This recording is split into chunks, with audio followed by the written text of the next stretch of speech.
My task as a composer is to match the music on every map in the game with a particular region. First, I create a story. Prokhorovka. I see a Slavic region, a big Slavic field. I see a village with a small hut. An old man sits inside and plays his old violin. He's playing Kupalinka, a Belarusian folk song. And I hear his emotions in his playing. He misses his nearest and dearest who went to war. The village is occupied. An SOS signal is heard somewhere. In Morse code, a typewriter types, "We urgently need reinforcements." Battalions of soldiers march in, and tanks roll in to liberate the village. Then they move on to liberate other villages. And this old man watches them go and understands everything is going to be fine. And we end it with cellos. Cellos will play this phrase to the end. Let's keep it piano here.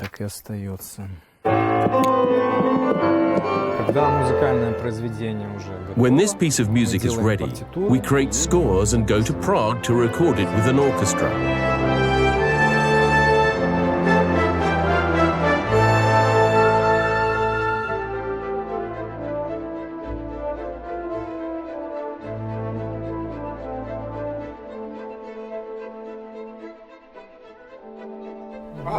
Only violins play here. We need to add some bass, at least a little, so that they don't sound bare. And it appears softly here. Of course, when an orchestra plays your piece, I imagined there would be such emotion. And there will be a lot of them. But I didn't have time to realize all this. You enjoy that sound just for the first 10 seconds.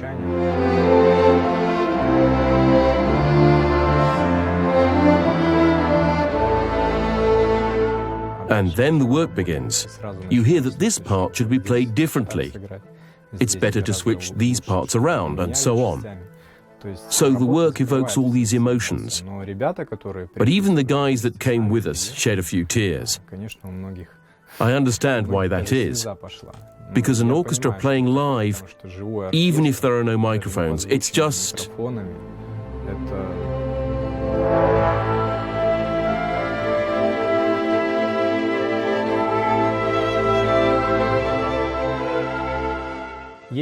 There are pieces that are not fully orchestral. The orchestra here is just an accompaniment. For example, on the Mannerheim line map, the main part is ambient and uses sound effects, so the orchestra here serves as a backup. That's why a lot of time was spent to create electronic tones and pads that play the melodic line. And it's not fully evident, but it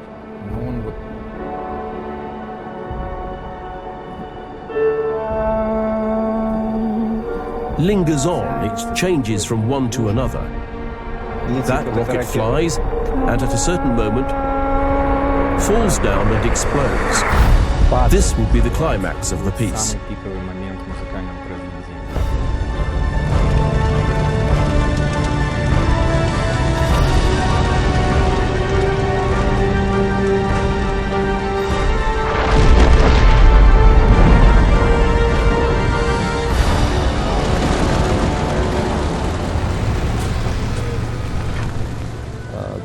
When main melodic lines are recorded, when they are recorded with the orchestra, they are sent to me.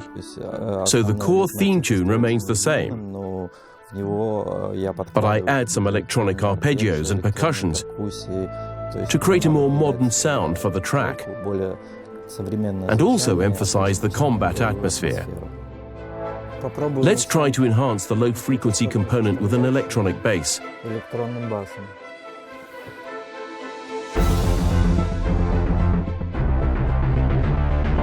With a filter. Sounds good. Now drums.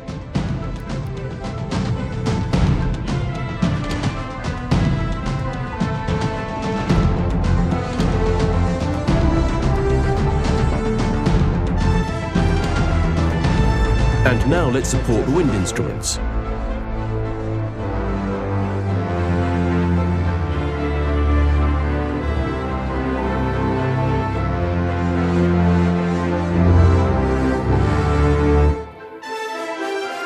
Good, now all at once.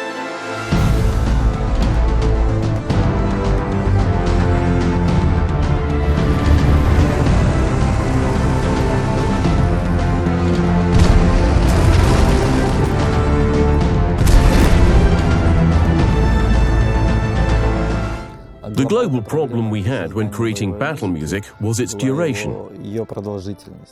We didn't know how long the climax of the battle would last.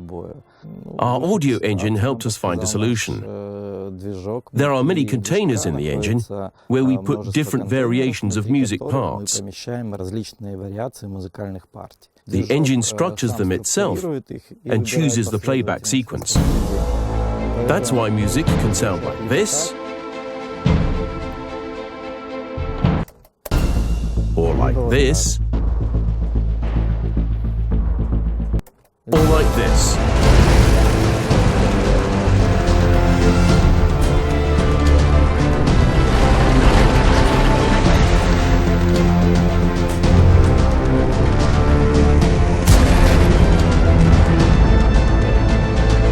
The battle music needs to reflect the situation in the game. So we have a track for a winning team that sounds more cheerful, more relaxed. For the losing team that needs to mobilize and pull themselves together, we have more intense and dramatic music, so that players remain in suspense and try to carry the battle.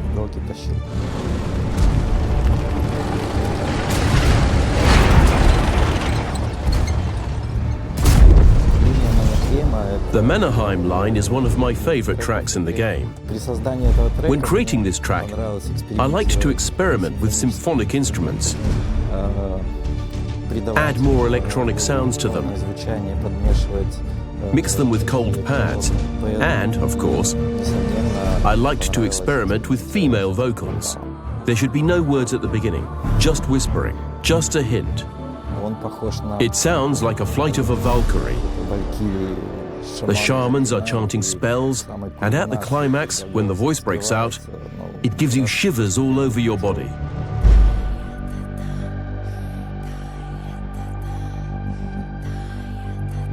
We had a tricky task to create a kind of bird language that would sound like Finnish. As a linguist, I needed to immerse myself in its system to see how sounds are formed, what phonemes, diphthongs and durations were there, and to create a language that would sound exactly like Finnish but wouldn't have any semantic meaning.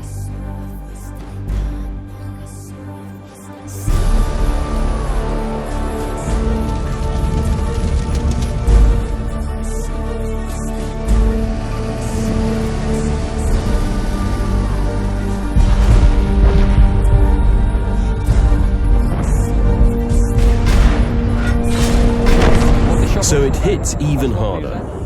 It gets more intense, and you can see by the curve that it gradually enhances the presence of the singers, gaining more and more power. They go together with the orchestra as if together with the conductor. And here's the climax, the loudest part.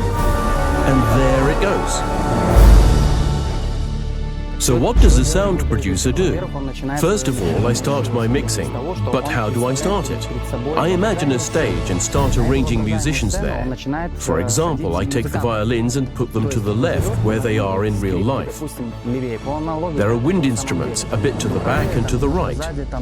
The vocalists are at the center, the solo violin too. Drums can be spread out in the background, and a violin to the left, yeah.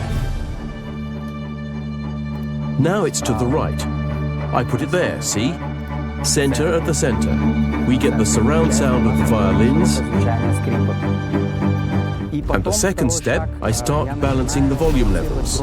I put emphasis on some main instruments. For example, a solo violin. It's the main instrument, so it should be the loudest. So I bring it to the forefront. Next, I can put the string group, the drums will be even further, and so on. So the main task is to arrange all this beautiful sound together.